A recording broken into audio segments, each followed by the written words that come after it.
whoever is willing to invoke change, who's tired of going through the same motion of, well, we got to do something. We are to do something.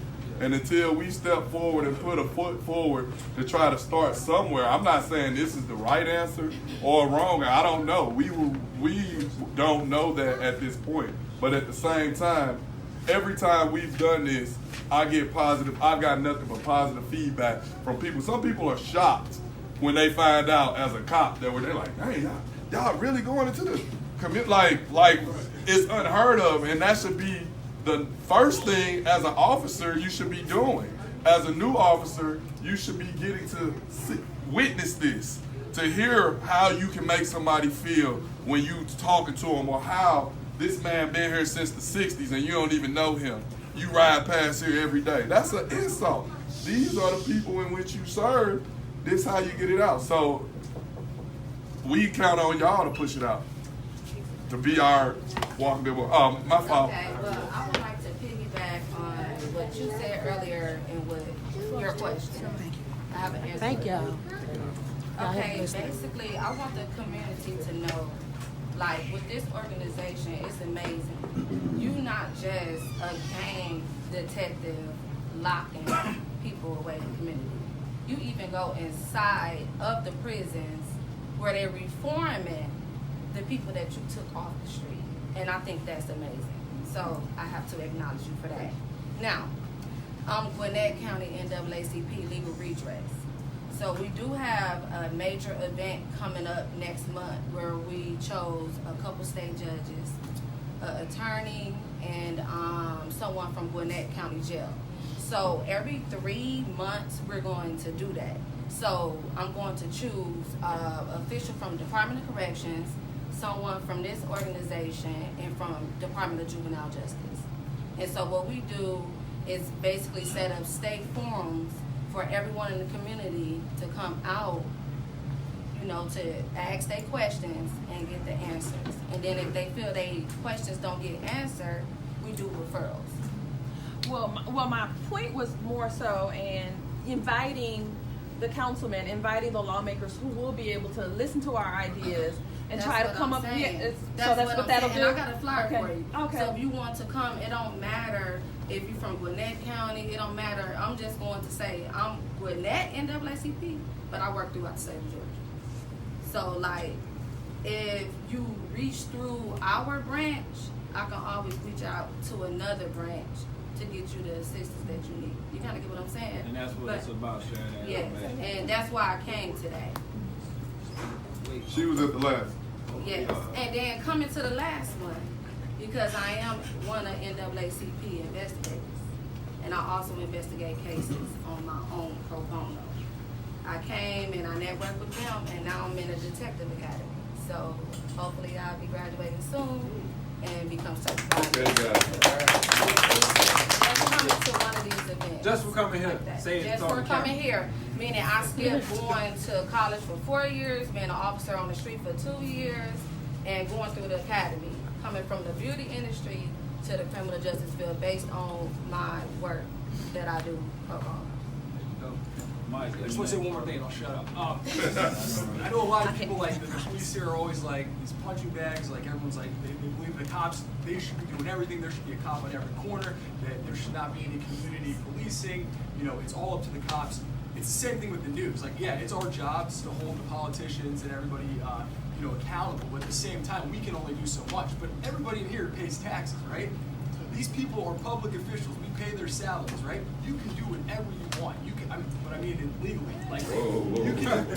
No, but my point is that, like, if you want a meeting, if you see an issue in your community, you can go up there and talk to your councilman, because that's the biggest thing. I think that, you know, a lot of people, too many people depend on the police or the media, but like, we all have to be in this together, and you got to hold these people accountable. Right, and I'm just going to add to that, like, even though I'm Gwinnett County NAACP, I've been everywhere, like in South Georgia, handing out the flyers, I add people on Twitter, like, I'm communicating with everybody, because not only that I'm big on peace in the community, I'm really for the youth. So I'm trying to get the word out everywhere, so I market to for the organization. Let me say this before anybody leaves. If you have any information, I know you can get it disseminated on Facebook, Twitter, and all of those social media outlets, but just for folks who might miss all that, if you have information, flyers, cards, or anything, leave them here, and you know, if you're looking for I'm something, alright. one of my guys will have I'm not that leaving, I'm information grabbing the flyer. that you can get in touch with that person and find out what program. I think next time we gotta bring some type of sign-up sheet, because like with all the different programs that you said, I've never heard of some of them, you know what I'm saying? And it's one of those things where when people ask you certain stuff, like for example what you said about is there any programs, this is an opportunity to say, well, you can try these. Maybe this, even if you got 5 clients and each one of your clients go to one of those programs, that's a success. Well, I think it's important that y'all have that in because you're touching a broad range of people, and some people in certain areas, like, I mean, I really couldn't be effective waiting in Union City because I couldn't get to the child all the time, but Mr. Gary Davis probably can. You see what I'm saying? Because he works out there every Saturday. I think to answer something you said, I think for a lot of us that's in the organization, especially a little small group, a lot for me, I can't play politics. I'm not gonna keep begging you and ask you for help to get opportunities to help, and I get brushed off. I can always get the pat on the back. Oh, you're doing a great job, and call me, but you never respond. You see what I'm saying? So I think for a lot of people, man, a lot of people don't want to keep going through those circles. I can get more help if I call Ty and say, yo, let's do this, and it's gonna be done. You see, we're gonna try to put something together.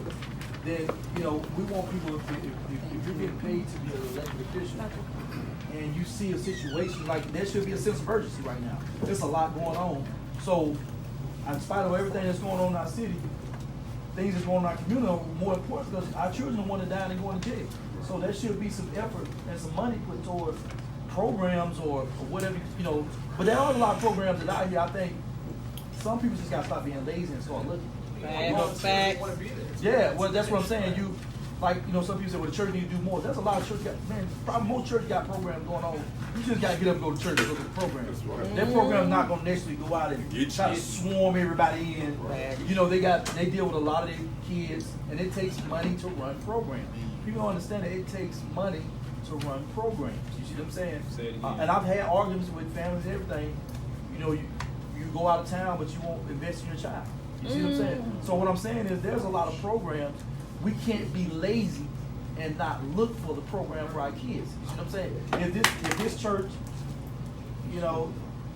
has a football program and they doing things with kids, go to the program. Take them there. Take some time and sit in there. You know what I'm saying? And go to the program. If there was a line for George right now, this place would be packed out. Right. You see what I'm saying? Or if there was some celebrities here, it'd be packed out. Because Where's the lie? I ain't no celebrity. Just on what Mike was saying, I mean, you guys, the community people, you got to put the pressure on your council people. I mean, like Ty said, we put it out there, and this has been going on for a year. We've gone as far as St. Louis. Toccoa, Georgia, St. Louis, Union City, Gwinnett, all over. And how many times has a council person been there? Like next week, what we education? So, Yeah. I mean, if we want to see it, we can tell them all day or invite them all day. But I grew up down the street. All right, I'm from here. Ask me how many times when I grew up did I ever see my council person? Not one Who is time. the council person? Not one time.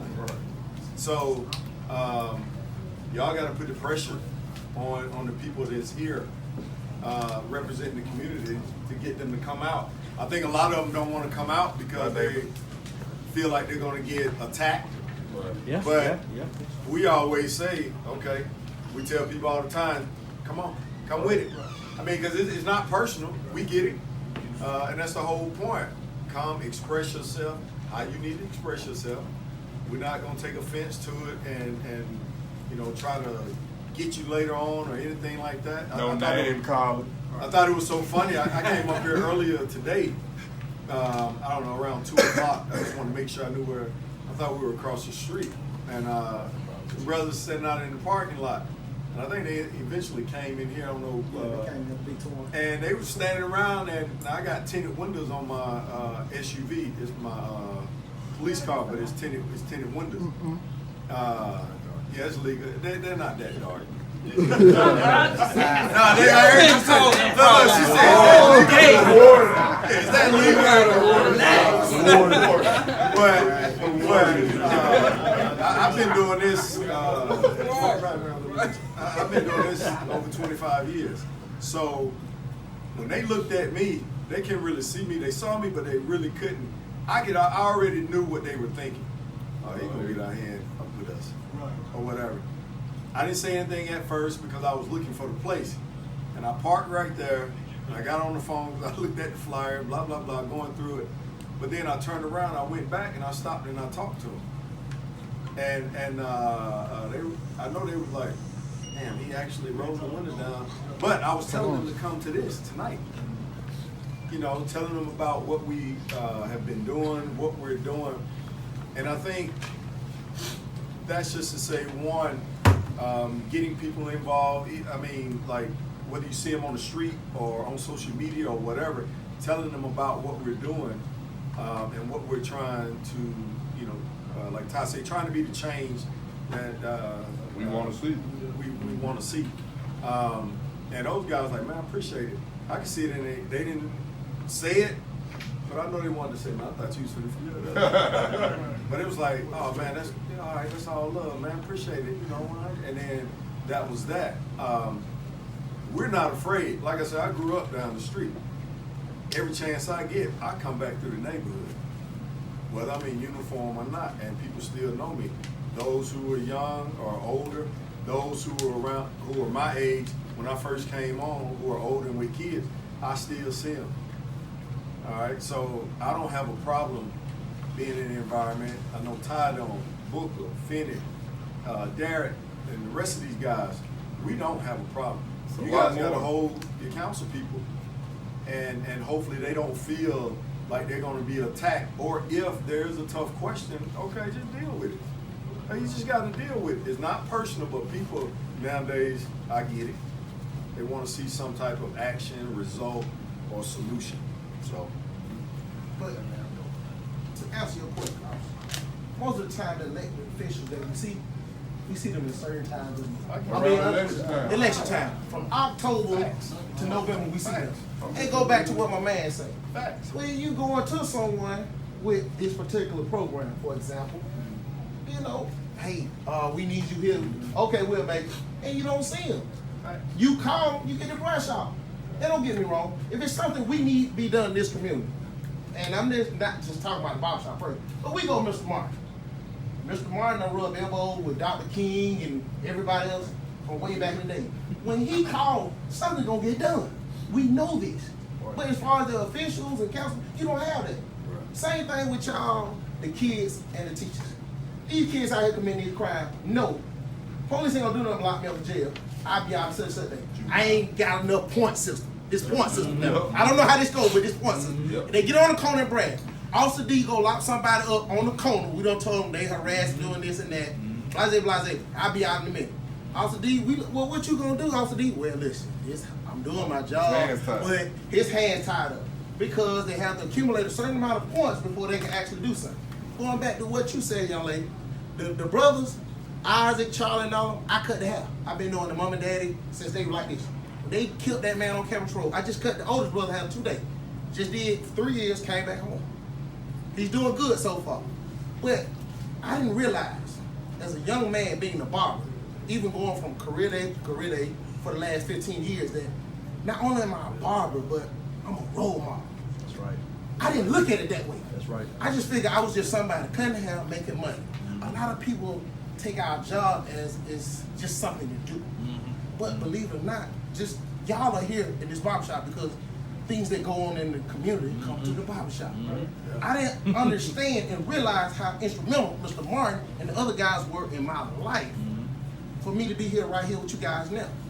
You know what I'm saying? So it's hard for a parent being a parent because when you grow up, you whoop that child, bruise or not. You whoop that child, he go to school, the teacher got to do her job. She got to report.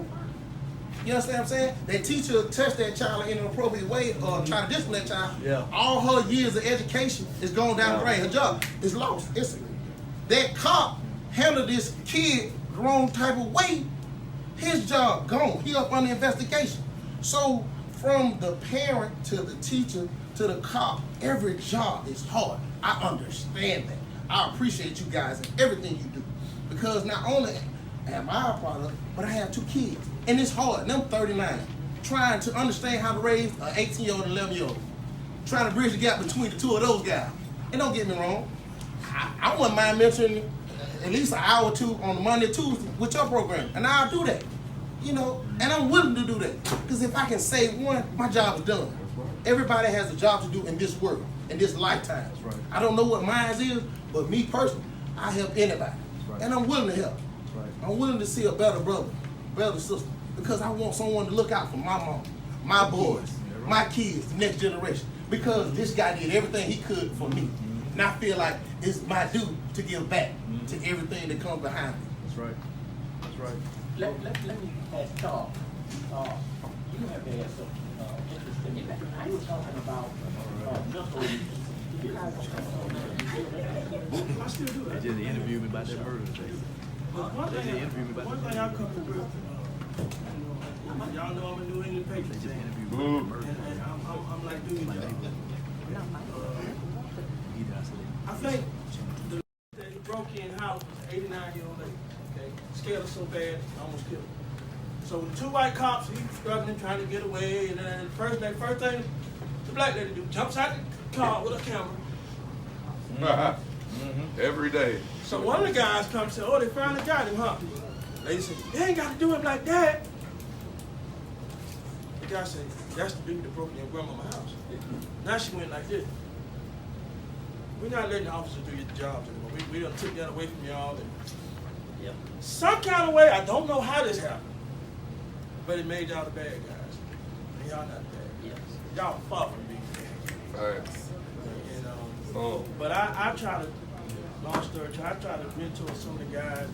I'm just like him. I've been in prison, you know, and I'm still here because one thing my father, Mr. Martin, told me, obey the law. And I was always scared of the law. So in my trial of being arrested, numerous of times, yes sir, no sir, all that, what you stopping me for? If I'm gonna be aggressive, that's gonna make y'all aggressive.